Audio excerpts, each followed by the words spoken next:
여러분, 원자재 값이 폭등이라. 그래서 농사도 못 짓겠다. 왜 이 말이 나올까요? 기본적으로 이것 때문입니다. 농가 판매 가격 지수가 떨어졌습니다. 야, 이게 여러분 우리가 한번 생각을 해보자고요. 주변에 물가가 다 올라요. 그죠? 예. 농산물 물가 올라요. 우리가 보기에는요. 축산물도 오르고요. 수산물도 오르고요. 공업 제품도 오르고요. 예. 뭐 개인 서비스 용품까지 안 오르는 게 없거든요. 그런데 농가 판매 가격 지수는 떨어지고 있습니다. 그것도 2.3%가 떨어졌어요. 언제요? 2022년에. 2021년은 농가 판매 가격 지수가 128.7인데 예, 2022년에는 125.7입니다. 주변에 모든 게 다 오르, 외식까지 다 오르는데 농가에서 판매하는 가격 지수는 떨어진다. 이러니 농사도 못 짓겠다는 말이 당연히 나오겠죠. 2.3%가 떨어진 것은요, 여러분, 2014년에 1.7%가 떨어진 이후 8년 만입니다. 8년만. 그러니 농사 짓는 사람들, 농민들 입장에서는 진짜 속이 터질 일입니다. 여러분 이 그래프 한번 보세요. 2016년에 102.9잖아요. 2017년에 107.6입니다. 많이 올라갔습니다. 18년, 19년 거치면서 말입니다. 2020년에는 117.0까지 올라갔습니다. 농산물이 계속 올라갔거든요. 올라갈 수밖에 없었던 게 최저임금을 계속해서 올렸으니까 농가 입장에서는 지금 난리도 아니거든요. 여러분 시골에서 말입니다. 농산일 하기 위해서 사람을 하나 쓰려고 하면요. 요즘 말입니다. 아무리 적게 줘도 15만 원은 줘야 된대. 아무리 적게 줘도. 이 15만 원이 여러분 아침 8시부터 예, 이게 8시간이 8시간. 8시간 기준입니다. 게다가 말입니다. 아침은 안 줘도 되는데 새참 줘야 되죠. 점심 줘야 되죠. 오후 새참 줘야 됩니다. 그러면 이게 16만 원이 15만 원, 16만 원이 들어가는 게 아니죠. 이게 뭐 요즘 음식 만드는 가격이 워낙 많이 올라가잖아요. 그것까지 감안하면요. 20만 원 들어가요. 20만 원. 그러니 농산물 가격이 올라갈 수밖에 없었어요. 그동안은요. 그런데 2021년에서 예, 128.7에서 말입니다. 125.7까지 떨어지는 거 2.3%가 떨어지는 것은 어떻게 생각하면 여러분 굉장히 놀라운 일이에요. 놀라운 일. 진짜 놀라운 일입니다. 그럼 왜 이럴까? 왜 이럴까? 여러분 이거 한번 보세요. 왜 이럴까 하면 뭐 그만큼 가격 떨어지는 게 많다는 이야기잖아요. 제일 많이 떨어지는 게 이게 한우입니다. 한우. 한우는 암소가 13.5%가 떨어졌고요. 숫소가 16.5%가 떨어졌습니다. 예. 암소가 13.5%, 숫소가 16.5%. 그 다음이 쌀입니다. 쌀. 쌀이 많이 떨어지거든요. 찹쌀이 14.4%, 맵쌀이 15.1%. 쌀값이 계속 떨어진다고 이야기하잖아요. 이 두 가지가 가장 크게 많이 떨어지는 겁니다. 아무래도 시골에서는요. 쌀 농사가 많잖아요. 게다가 한우 농가 굉장히 많거든요. 예. 이것은요. 여러분 떨어지는 이유가 공급이 많기 때문이에요. 공급이 많기 때문에. 반면에 수요는 줄어들기 때문에. 예. 왜 그럴까요? 밥은 여러분 아시죠? 밥 소비량이 요즘 친구들 안 먹거든요.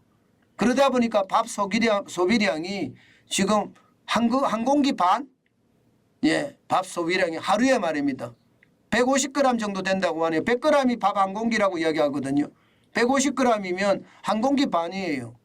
이게 점점 줄어드는 겁니다. 하루 3끼 밥을 먹는데 한 공기 반으로 줄어들었으니 쌀값이 당연히 떨어질 수밖에 없지요. 게다가 생산량도 늘어났습니다. 작년에. 그러니 쌀값이 더 많이 떨어지는 것 어쩌면 당연한 거죠. 그러면 속값은 왜 떨어지냐? 일단 사육두수가 굉장히 많은 것도 영향을 미칩니다. 여기에다가 여러분 소고기 못 먹습니다. 비싸서. 요즘 소고기 한번 먹으러 가면요. 진짜 눈이 튀어나온다는 이야기가 거짓말이 아니라니까요. 예. 이게 4인 가족 기준으로 소고기 먹으러 간다. 그것도 한우를 먹겠다 이러면요. 그냥 각오해야 되는 게 1인당 10만 원은 각오해야 됩니다. 1인당 10만 원은. 그러면 40만 원이에요. 여러분 버는 것도 적은데 40만 원을 생각해 보세요. 아이고 이것은 뭐 장난 아니죠. 충격이죠. 충격이 될 수밖에 없죠. 그러니까 소비를 안 하는 겁니다.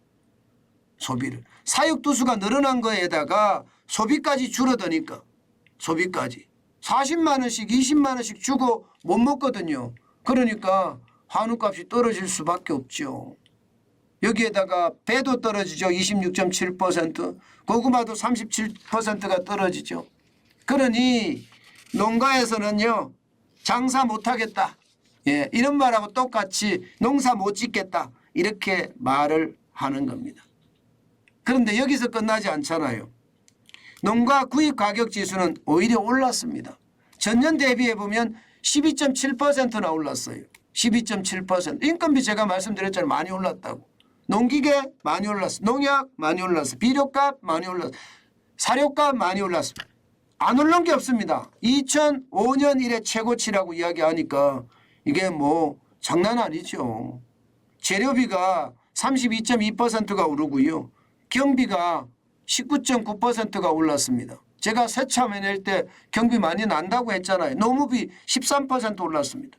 이러니 예, 농사 짓겠나 이런 말 당연한 겁니다. 시골에 가보면요. 많은 사람들이 똑같은 이야기를 해요. 그만큼 말입니다. 참 먹고 살기 힘들다 이런 얘기. 저는 윤석열 정부가요. 이 농촌에 대한 것은 절대 포퓰리즘으로 접근해서 안 된다고 생각해요. 저는요. 요즘 가보면요. 예, 포퓰리즘의 천국입니다. 예, 김대중 대통령 때부터 시작해서 농민의 포퓰리즘은 진짜 장난이 아니거든요. 저는 오히려 말입니다. 예, 농촌을 IT화하는 게 저는 급선무라고 생각해요. 예, 시골을 전체를 말입니다. IT화해서 생산량이 어떻게 되는지를 실시간으로 파악을 한다면 여러분 농산물 가격을 제 가격으로 유지할 수가 있습니다. 제 가격으로 유지하면서 말입니다. 예, 이렇게 뭐 갈아엎는 사태, 뭐 어떤 때는 양파를 갈아엎고 어떤 때는 호박을 갈아엎고 이런 갈아엎는 눈물의 사태를 막을 수가 있거든요. 그러면 농가 소득은 더 올라갈 수밖에 없어요. 예, 저는 윤석열 정부가 진짜 농촌에도 IT화 해야 된다는 것 저는 굉장히 중요한 요소라고 생각합니다. 우리가 사 먹는 것도 좀 싸질 수가 있고요. 뭐 어떨 때는 양파가 폭등해서 40% 50% 오르고 어떨 때는 대파가 폭등해서 80% 90% 오르고 이런 일이 없을 수 있거든요. 예, 그래서 이게 상생하는 모드 있잖아요. 돈을 풀어서 불만을 잠재우려고 하는 것보다가 실사구시 시골 농촌을 IT화해서 스마트팜으로 더 길러내는 것 이것이 말입니다. 결국 서로가 사는 길 아닐까. 저는 그런 생각 참 많이 해봅니다. 제가 시골 출신이라서 저는 그걸 잘 알거든요. 예. 그래서 IT화하는 게 급선무라고 생각을 해요. 게다가 시골 가보면요. 이게 논들이 반듯반듯합니다. 옛날처럼 꼬불꼬불꼬불한 그런 논이 아니에요. 격리정리를 잘 해놔서 말입니다. 충분히 격리정리를 그 정도로 할 정도면 시골 농사의 IT화 예, 저도 충분히 가능하리라고 생각해요. 요즘 뭐 스마트폰 하나면 모든 게 다 되잖아요. 저는 그런 게 빨리 도입이 돼서 예, 이게 생산 그리고 수요와 공급을 아주 적절히 맞추면 예, 서로가 윈윈하지 않을까. 저는 그런 생각 다시 한번 해봅니다.